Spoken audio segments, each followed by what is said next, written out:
नमस्कार, मैं हूं प्रभु चावला। सीधी बात में आज बारी है राज्यसभा में कांग्रेस संसदीय दल के नेता गुलाम नबी आज़ाद की।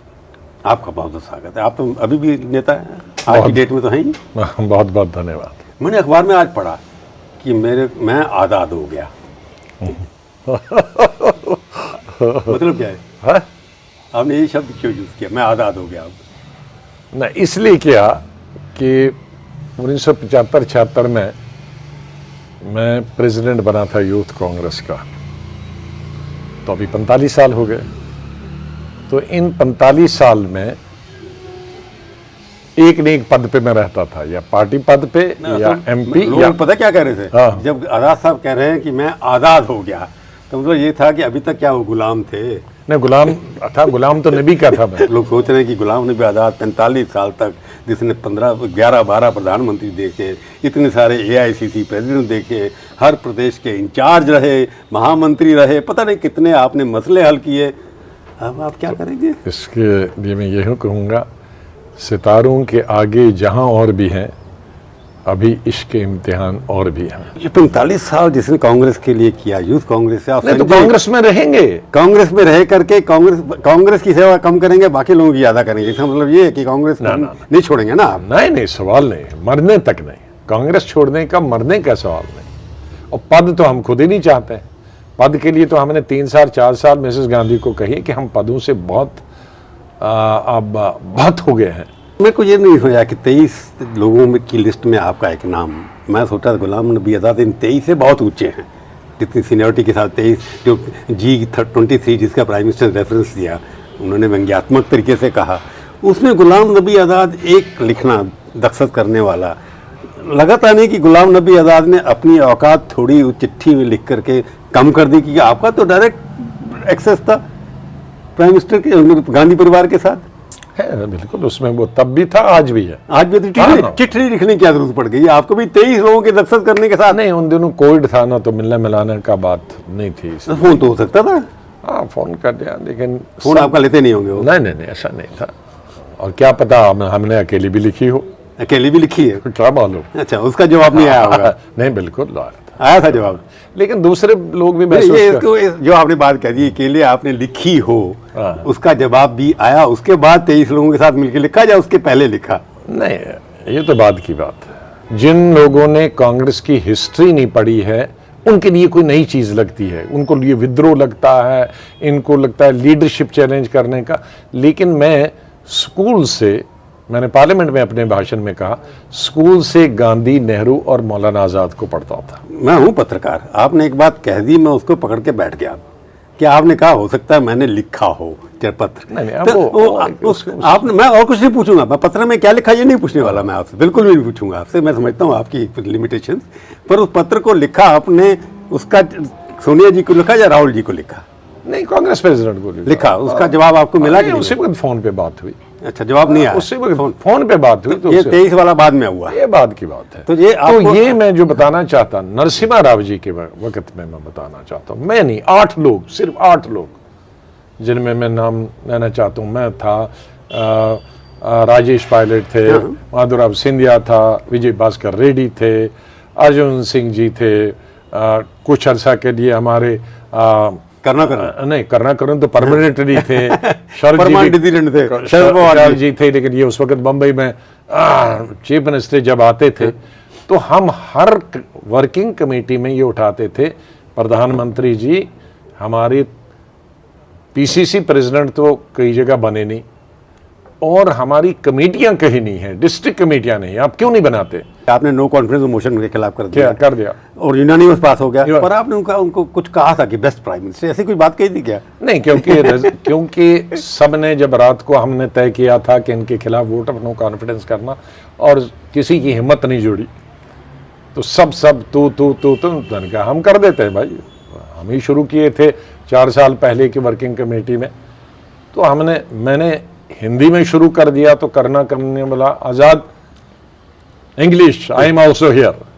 तो मुझे जो तुरंत उस वक्त आया, तो मैंने कहा, mister Narasimha Rao ji, honourable president, you might have been, मैंने ये नहीं कहा you were, you might have been one of the best prime minister but you were The worst. worst president in the history of the Congress, because you didn't have the aptitude, you had no interest in the party, yet you wanted to be there, and you just some Hindi wala word मैंने you just टरकाउड us, टरकाउड us, उस टरकाव अच्छी तरह से जानते थे, उर्दू अच्छी जानते थे, मैं you टरकाउड us for 4 years until we lost. Now you must go. Now I request you resign here and now, and I propose, since this is the 50th year of Indian independence, and we have only one leader who's a freedom fighter with a Gandhi cap, I propose the name of Sitaram Kesari. मैंने इस संदर्भ में कहा कि उस वक्त बुरा नहीं माना जाते थे. मैं ये हर मीटिंग में कहता था, उनके खिलाफ करता था, लेकिन उसके बाद वो एक पोर्टफोलियो मुझे देते रहते थे. हाँ, आप सबसे ज्यादा पोर्टफोलियो आपके पास रहे. 3 पोर्टफोलियो तो आप उस तरह की कांग्रेस कल्चर थी जिसमें अपनी बात कह सकते थे लोग. और मुझे इस डेलीगेशन में मुझे अरब कंट्रीज में भेजा, फॉरेन मिनिस्टर को नहीं भेजा. ये जो बाबरी मस्जिद को मुझे कहा कि अरब कंट्रीज में तुम हेड्स ऑफ स्टेट के साथ सब बात करो, फॉरेन मिनिस्टर को नहीं भेजा, मुझे भेजा. लेकिन हमारी लड़ाई जो थी वो सिद्धांत की लड़ाई थी, और कांग्रेस को सतर्क करने की मेरी व्यक्तिगत लड़ाई. मैं आपने जो बात की ना, उस वक्त भी ये बातें होती थी, लोग बोलते थे, अपनी बात रखते थे, परंतु आपने कहा कि उस वक्त लोग अपने आप को बड़ा मानते थे, समझते. आज लगता है कि लीडरशिप को वो जो चीजें हैं, जो नुआंसेस थी, रिलेशनशिप थी, वो आजकल की लीडरशिप आपकी कांग्रेस की समझ नहीं पा रही है. ऐसा कहना चाहते हैं क्या? नहीं, मैं नहीं ये कहना चाहता. मैंने कहा बदलते हैं, हालात बदल जाते हैं, कम्युनिकेशन गैप तो हो जाता है ना, जो शायद आपको लगता नहीं कि आज की लीडरशिप. उस वक्त कोई कम्युनिकेशन गैप नहीं था. कांग्रेस इंदिरा जी के पास मुझे याद है, मैं 3 दफा भी एक दिन में गया हूँ. वो जब प्राइम मिनिस्टर थी, मैं यूथ कांग्रेस प्रेसिडेंट हूँ, तो मैक्सिमम 2 दफा तो कई दफा गया होऊंगा, लेकिन 3 दफा भी एक दिन में गया हूँ. और राजीव जी के साथ तो हर रोज. आपने संजय गांधी से शुरू किया, राजीव, इंदिरा जी, और आप जो हैं राजीव जी को प्रपोज करने वाले लॉन्च आपने किया बेंगलोर के अंदर. गुलाम नबी आज़ाद ने राजीव गांधी की यूथ कांग्रेस की मेंबरशिप बनाई. तो उस परिवार में ऐसा क्या हो गया कि गुलाम नबी आज़ाद से थोड़ा सा खटास हो गया, कम्युनिकेशन चिट्ठी लिखनी पड़ी है. आप लॉयलिस्ट हैं, मेरे को पता है. मैंने नरसिम्हा राव जी को 20 चिट्ठियां लिखी थी. एज ए बहुत खिलाड़ी थे ना, फॉलो आपके भाई, आपने ये कमिटमेंट किया और नहीं किया, आपने वो कमिटमेंट किया नहीं, we will raise again in this working committee. 135 साल की हिस्ट्री में आपके पास प्रेसिडेंट बनने, बीजेपी के अंदर कितने प्रेसिडेंट आए, चले गए, प्राइम मिनिस्टर बन गए, और पार्टी 16 करोड़ मेंबर की होगी. आपकी पार्टी श्रिंक होते होते हिमालय जितनी ऊंची थी वो रह गई मरोली के पहाड़ जितनी. नहीं, ये तो श्रिंक हुई, इसमें कोई, इसलिए तो हमें दुख है कि 2 कंसेक्यूटिव इलेक्शन से हमारा एलओपी नहीं है.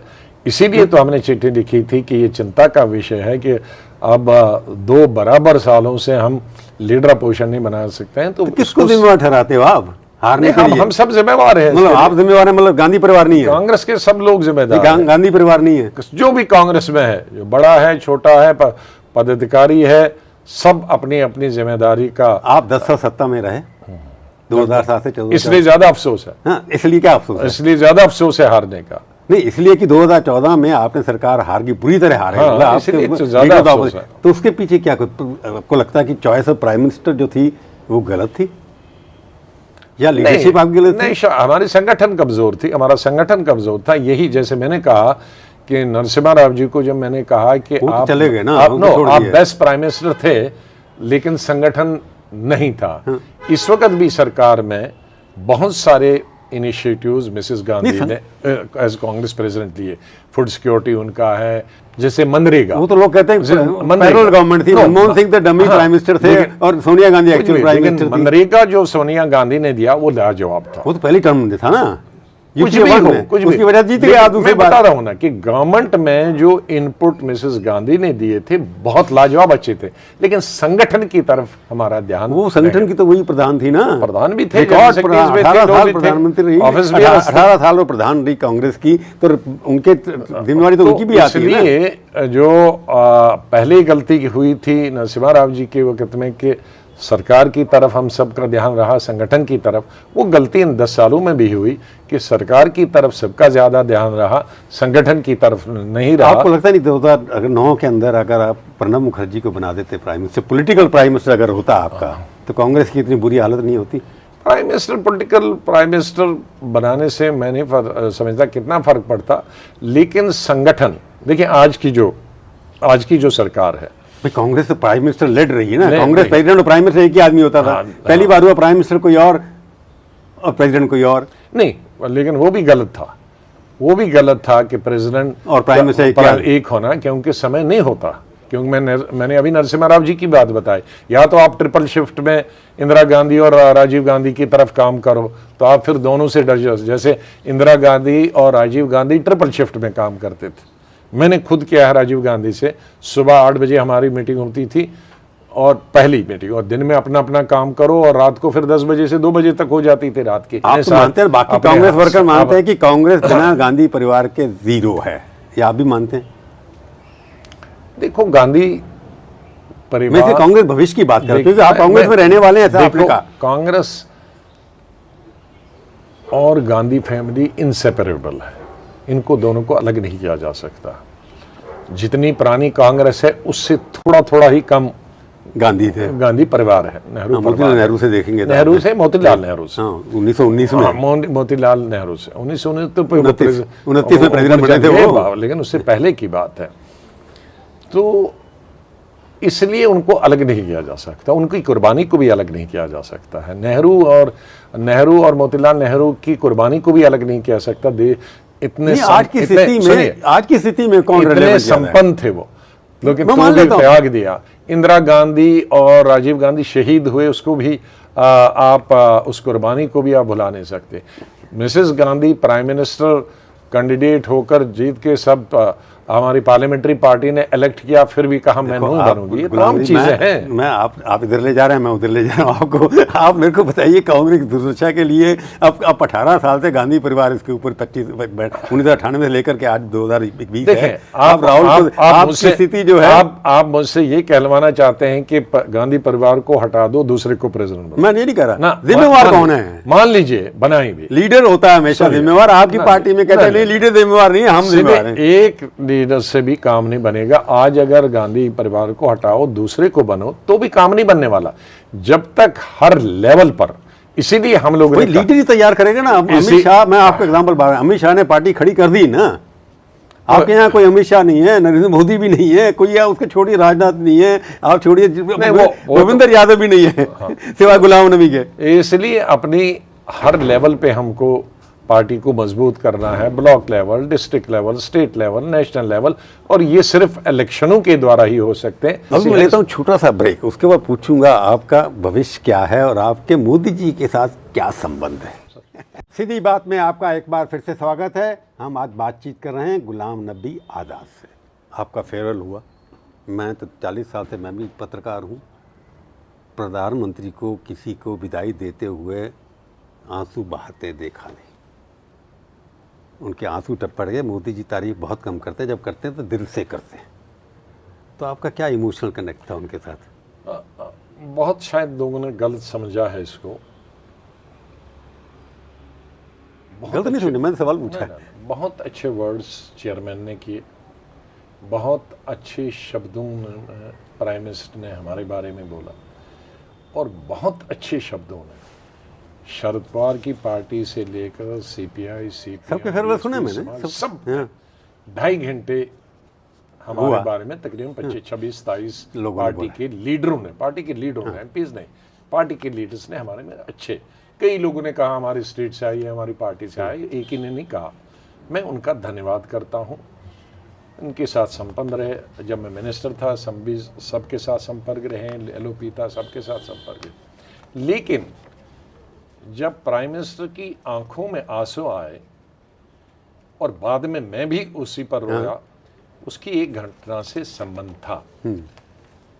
जब मैं चीफ मिनिस्टर था जम्मू कश्मीर का, और मोदी जी चीफ मिनिस्टर थे गुजरात के, राजभवन और मेरे घर जो सरकारी निवास है, उन दोनों के बीच में आधे किलोमीटर के फासले पे गुजरात की एक टूरिस्ट बस थी, जिसमें गुजरात के शायद 30-40-50 आदमी थे, और उन पर सुबह ग्रेनेड मिलिटेंटों ने फेंका, और उसमें कई लोग मर गए, कई जख्मी हो गए। मैं तुरंत पहुंचा और उस वक्त रोने के सिवा कुछ नहीं था। मैंने प्रधानमंत्री जी को इन्फॉर्म किया, मैंने गुजरात के सीएम को किया, वहाँ के बारे में थे, तो वो रोते रोते किया। लेकिन वो हॉस्पिटल में देखने के वगैरह के बाद फिर मैंने पीएम से रिक्वेस्ट की कि हमें जहाज़ चाहिए इनको लेने के लिए। गुजरात के सीएम भी फ़ोन पे फ़ोन करते थे कैसे आएंगे, जाना है। उन्होंने भी डिफेंस मिनिस्टर से बात की थी कि जहाज़ प्रोवाइड करें। तो जहाज़ आ गए और दोपहर के बाद इवनिंग में जब हम उनकी विदा करने गए एयरपोर्ट पे, 2-3 जहाज़ थे क्योंकि कुछ डेड बॉडीज थे, जख्मी थे कुछ थे। तो एयरपोर्ट में पहुंचा, कुछ लोग तो हेलीकॉप्टर में थे, उसकी फुटेज किसी ने दिखाई है, वो छोटी है। लेकिन जो दृश्य नीचे था, जो लोग अभी नीचे थे, उसमें बच्चे और औरतें थी। तो जब मैं पहुंचा सबने कहा सीएम सीएम सीएम आए। तो वो बच्चे और औरतें जिस तरह से मेरी टांगों और मैं लिपट के रोने लगे कि हमारा पापा कहाँ, तो मैं ब्रेक डाउन जिसको कहते हैं, मैं चिल्ला चिल्ला के रोया। अच्छा, फुटेज देखी होगी उन्होंने ना, वो तभी देखी, वो बहुत गुजरात में चली ना। नेशनल हुकम में तो दिखाई थोड़ी सी, लेकिन गुजरात से संबंधित था तो गुजरात में तो वो 1 हफ्ता वो फुटेज चलती रही। तो उससे कनेक्ट किया उन्होंने। वो वही बता रहे थे, लेकिन वो बताने से पहले ही ब्रेकडाउन हो गया। गुजरात की याद आ गई नहीं, वो कहना और आप भी जैसे भाई आप गुलाम नबी आजाद को वो ये बताना चाहते हैं, एक पहलू ये है कि हमारे साथ लड़ाई करता है, लेकिन दूसरा पहलू ये भी है कि जब गुजरात के लोग मरे थे तो ये किस तरह से रो रहा। जो आप कहते हैं मतलब गलत निकाला, एक मतलब ये है कि एक तो लेकिन मैं तो जब मैं अपनी स्पीच में आपको भी याद आ गया चाहता तो मुझे तो दृश्य आ गया कि कोई मुझे ऐसे टाइम पकड़ रहा, मेरा पापा लाओ, मेरा पापा लाओ, मुख्यमंत्री मेरा पापा लाओ। पॉलिटिकल मैसेज तो इसमें ये हुआ ना गुलाम साहब, कई बार जैसे होता है मुझसे आपने कहा गलत समय भी, इसमें ये है कि एक तो इसका असर आपकी पार्टी में लोग जो आज तरह की राजनीति है उसमें क्या नुकसान होगा, आपको फायदा होगा? नहीं, उससे हम उसकी परवाह नहीं करते हैं कि फायदा नुकसान ऐसी चीज़ों में। ये ऐसी भावुक चीज़ है जो 14 साल कांग्रेस के कुछ लोग तो आपके खिलाफ सोचेंगे देखो जी मोदी जी तारीफ करें, कोई अंडरस्टैंडिंग होगी। नहीं, छोटे लोग हैं वो तो मैं क्या करूँगा, या न्योता दे रहे थे आपको? आपको अगर छोटे लोग इतने हैं, मैंने देखा इंदिरा जी की, अटल जी की तारीफ करते, अटल जी को इंदिरा जी की तारीफ करते। वो राजनीति तो मैंने अटल जी की, संजय गांधी की तारीफ, संजय गांधी की पहली स्पीच और आखिरी स्पीच मार्च में हुई और उस पे अटल जी ने कितना खिलाफ बोला, नहीं संजय गांधी ने अटल जी के कितना खिलाफ बोला और अटल जी ने संजय गांधी के कितना फेवर में बोला, ये सब चीजें हमने देखी हैं। तो उससे कोई पार्टी ने फर्क नहीं पड़ा। तो उस तरह के नेता मिस कर रहे हो ना आजकल आप? बहुत मिस करता हूं मैं जब इंदिरा जी का नाम लेता हूं, मैं बहुत सारे नेताओं का नाम आजकल के बड़े नेता छोटे का हुए हैं, अब जैसे है भाषा का प्रयोग गलत हो रहा है ना। तो अगर कोई तू मैं ज्यादा होती है, एक दूसरे को पटाया। मोदी जी को आज से नहीं जानता 20th सेंचुरी में, आज तो हम वो न्योता तो नहीं दे रहे थे ना आपको कोई? नहीं, वो भी जानते हैं कि मैं पक्का कांग्रेसी हूं और मैं भी जानता हूं पक्का बीजेपी वाले, उनको भी मालूम है ये बीजेपी में नहीं आएंगे और मुझे भी मालूम है वो कांग्रेस में नहीं आएंगे। लेकिन हम लोग जब जनरल सेक्रेटरी थे, जब मैं जनरल सेक्रेटरी था 90s में, तो दर्जनों दफ़ा हम डिबेट में इकट्ठे हिस्से लेते थे। उसके बाद जो भी एडिटर होता था या एंकर होता था वो इकट्ठे चाय पिलाता था। फिर जब चीफ मिनिस्टर थे तो हर दूसरे तीसरे महीने तो चीफ मिनिस्टर की कॉन्फ्रेंस में हम इकट्ठे होते थे। अब आप गुलाम नबी, मैं एक 2-3 सवाल आखिरी पूछा। एक तो ऑपोजिशन के लीडर है, आपको लगता नहीं कि आजकल ये है कि ऑपोजिशन वीक होने की वजह से हिंदुस्तान के अंदर डेमोक्रेसी थोड़ी वीक हो गई है? ज़ाहिर है, बिल्कुल है। तो उसके अंदर आप लोग कांग्रेस पार्टी जो बड़ी पार्टी है, जितनी रीजनल पार्टी सबका, कि Congress party has failed to lead. आप ना तो अपनी पार्टी को लीडरशिप दे पाए, ना आप ऑपोजिशन को इकट्ठा कर पाए। जो नहीं, देखिए मैं ये तो मानता हूँ कि लोग चाहते हैं कि इस वक्त जहाँ एक बीजेपी की सरकार है, एक स्ट्रांग अपोजिशन होनी चाहिए और सब regional parties, national party Congress है, उसकी तरफ देखते हैं और चाहते हैं कि कांग्रेस पार्टी जिंदा हो जाए, लीड करे। देखो जब हम सत्ता में आप नहीं कर पाए ना लीड अभी तक। देखो जब हम सत्ता में थे तो भारतीय जनता पार्टी को लोग नहीं, भारतीय जनता पार्टी को बहुत सारी पार्टियां कहती थी कि भाई एक स्ट्रांग अपोजिशन की जरूरत है, तुम एक हो जाओ। तो भारतीय जनता पार्टी ने वो दिखा दिया कि वो लीड कर सकते हैं। न सिर्फ एक स्ट्रांग अपोजिशन, वो तो सरकार में ही आ गए। अब हमारा फर्ज है, मैंने कई बीजेपी के मंत्रियों को, मैं नाम नहीं लेना चाहूँगा, उन्होंने मुझसे कहा अकेले में, और बड़े बड़े बड़े बड़े मंत्री हैं, कहा भाई स्ट्रांग अपोजिशन होनी चाहिए, कुछ कांग्रेस को करो। तो आपको ये तकलीफ तो है ना कि कांग्रेस लीड करने में फेल हो गई अभी तक, सक्सेसफुल नहीं हुई। आप फेल वर्ड यूज नहीं करेंगे मेरे पता है, पर ये तो कमजोरी तो है ना कांग्रेस कमजोर की काम है, ये तो दुनिया मानती है, हम भी मानते हैं कि कांग्रेस ऑपोजिशन को लीड करने में आज जो स्थिति डेमोक्रेसी की है उसके लिए कांग्रेस जिम्मेवार है। आप गलती मान कांग्रेस को we have to rise to the occasion which you are not so far. We have not risen to the occasion. आपको लगता था कि मोदी सरकार 370 खत्म कर देगी? आपको लगता था कभी? कभी सोचा भी नहीं था, नहीं सोचा था ना। लेकिन ये सोचा था कि अगर करेंगे भी कभी, कोई ना कोई बीजेपी लीडर करेगा, क्योंकि तकरीबन 47 से ही 48 से ही उनके मैनिफेस्टो था। लेकिन मैं जिंदगी में कभी ये नहीं सोच सकता था कि इसको यूटी बनाया जाए, एक कमिश्नर पुलिस को सिपाही बना दिया, ये ऐसा ही अजूबा है। एक दाद देंगे ना इन लोगों की, आप ये ऐसा कर देते जो कोई सोच ही नहीं सकता। नहीं, दाद नहीं दूंगा, ये अप्रिशिएट करना। क्यों किया? इसके पीछे मोटिव क्या होगा? आपको क्या लगता है? ये अप्रिशिएट करने की बात नहीं, क्यों किया उन्होंने यूटी कर? स्टेट को बना के पहली बार हुआ कि यूटी बना दिया गया। ये तो हिंदुस्तान की हिस्ट्री में पहली बार। क्यों किया? आपको क्या लगता है? ये किसी पर्टिकुलर स्टेट को डेनिग्रेट करने की, बेइज्जत करने की, नीचा दिखाने। रिवर्स तो होना नहीं, अब ये रियलिटी है ना। स्टेट तो बनेगी कभी न कभी। स्टेट तो खुद प्राइम मिनिस्टर, होम मिनिस्टर ने कहा है सदन में कि हम बनाएंगे। नहीं, सदन बनाएंगे, ये तो कहा जब मौका आएगा तो बनाएंगे। अभी यूटी बना दी उन्होंने, तो 370 आपको भी सरप्राइज लगा कि हुआ? सरप्राइज नहीं, ये तो अचंबा है कि कभी अनहोनी है। आपको मालूम है तब 560 के करीब स्टेटें थी 47 में, और उनमें पता कितनी स्टेटें बन गई थी सबको जोड़कर? 12 स्टेट। 12 स्टेट बनी थी। उसके बाद हैदराबाद और जम्मू कश्मीर छोड़कर 12 स्टेटें बनी थी। और जम्मू कश्मीर एक, बाद में हैदराबाद स्टेट भी एक नहीं रही, उसके भी 3 बन गए। तो हिंदुस्तान में उन 560 स्टेटों में जम्मू कश्मीर अकेली स्टेट थी जिसमें आपको एक स्टेट जोड़ना नहीं पड़ा। तो that shows the power of Jammu Kashmir. कितनी बड़ी स्टेट थी, अकबर के वक्त में थी, अंग्रेजों के वक्त में थी, मुगलों के वक्त में थी। कश्मीर स्टेट वापस बनेगा? बनेगा, जरूर बनेगा, क्योंकि वो लोग कहते हैं वो इलेक्शन नहीं लड़ेंगे। आपकी कांग्रेस पार्टी का स्टैंड तो अलग अलग होता है। मैं ये भी बताऊंगा, जब तक जम्मू कश्मीर स्टेट नहीं बनेगी तब तक जम्मू कश्मीर में शांति भी नहीं आएगी और डेवलपमेंट भी नहीं होगी। वो तो कहते हैं हमने डेवलपमेंट के लिए किया। कोई डेवलपमेंट कागज की डेवलपमेंट से थोड़ी जमीन की डेवलपमेंट हो। जो गुपकार अलायंस है उसके आप आउटसाइड सपोर्ट कर रहे हैं, उनका कहना है कि हम असेंबली का इलेक्शन नहीं लड़ेंगे जब तक मुझे कोई कांग्रेस भी नहीं लड़ेगी। कौन सरकार बनाए, बीजेपी ही सरकार बनाए, मुझे कोई आपत्ति नहीं। आप इलेक्शन लड़ेंगे कि नहीं कांग्रेस पार्टी? मुझे कोई आपत्ति नहीं, बीजेपी सरकार बनाए, लेकिन स्टेटहुड के बाद इलेक्शन होने चाहिए। मैं नहीं कहता कांग्रेस सरकार आए, पीडीपी आए, एनसी आए, ए आए, बी आए, बीजेपी आए। आपने कहा शांति नहीं होगी, लेकिन आपने कहा कि मतलब मैं शांति, मैंने ये नहीं कहता कि मिलिटेंसी बढ़ेगी। अशांति का मतलब है पॉलिटिकल स्टेबिलिटी नहीं होगी। That is the right word. असली वर्ड है जो पॉलिटिकल अशांति होगी, स्टेबिलिटी। शांति का मतलब टेररिज्म तो आपका वैसे ही बढ़ रहा है। आपने क्योंकि वहां रीजनल पार्टीज बड़ी स्ट्रांग है।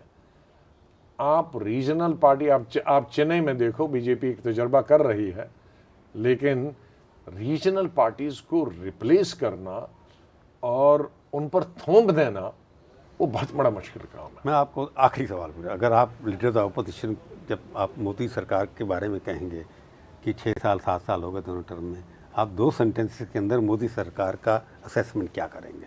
100 में से नंबर देने हों? नहीं, मैं ये नंबर मत दो। कैसे असेसमेंट कैसे करेंगे? डेवलपमेंट हुआ है? नहीं, देखो इंफ्रास्ट्रक्चर डेवलपमेंट हो रहा है, लेकिन एलिनेशन जो हो रही है उस एलिनेशन से बचाना होगा। इनको कॉन्फिडेंस में लोग नहीं, भारत तो अब ज्यादा यूनाइटेड है ना।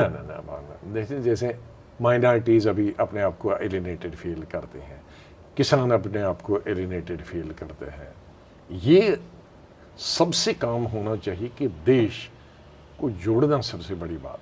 वो जीत रहे हैं, उनको वोट दे रहे हैं लोग, सब लोग तो जुड़े हुए हैं ना उनके साथ। मैं कंपेयर नहीं करना चाहता हूं, बहुत बड़े लोग कई दफा जीत जाते हैं, लेकिन जीत का हिस्सा और सरकार का हिस्सा सब बनने चाहिए और सब लोगों को महसूस होना चाहिए, वही जैसे गांधी ने कहा था कि मेरी सरकार है। वो सब आप कितने एक्सपेक्ट कर, आप क्या उनको एडवाइस देंगे कि नहीं, एडवाइजर बनेंगे कि नहीं उनके जाकर कि आप सबको साथ लेके चलो? बहुत अच्छे, वो अच्छा, उनका एजेंडा तो है, स्लोगन तो है सबका साथ सबका विकास, लेकिन उसको प्रैक्टिकली करने की जरूरत है। तो एक्टिव पॉलिटिक्स में आप रहेंगे ना? एक्टिव पॉलिटिक्स में तो रहेंगे आप जब भी तक जिंदा आप भी है। कोई यात्रा निकालने की क्या हाँ। यूनाइट करने के लिए, जो ना आपका हिंदू मुस्लिम सिख है, उसके लिए कोई यात्रा आप भी क्या पता निकाल सकते हैं। निकाल सकते हैं निकाल सकते चलो हम इंतजार करेंगे उस यात्रा निकाल की। या सकते हैं। आप हमारी और सीधी कवर बात- भी आप ही करेंगे। अच्छा, हम जरूर करेंगे। आप हमारे शो में आए, बहुत बहुत धन्यवाद। बहुत बहुत धन्यवाद। तो ये थी आज की मुलाकात। सीधी बात का ये कार्यक्रम आपको कैसा लगा? आप अपनी राय हमें ईमेल के जरिए भी भेज सकते हैं। अगले हफ्ते आएगी बारी किसी और हस्ती की, उनसे हम करेंगे सीधी बात। इंतजार करिए तब तक और देखते रहिए आज तक।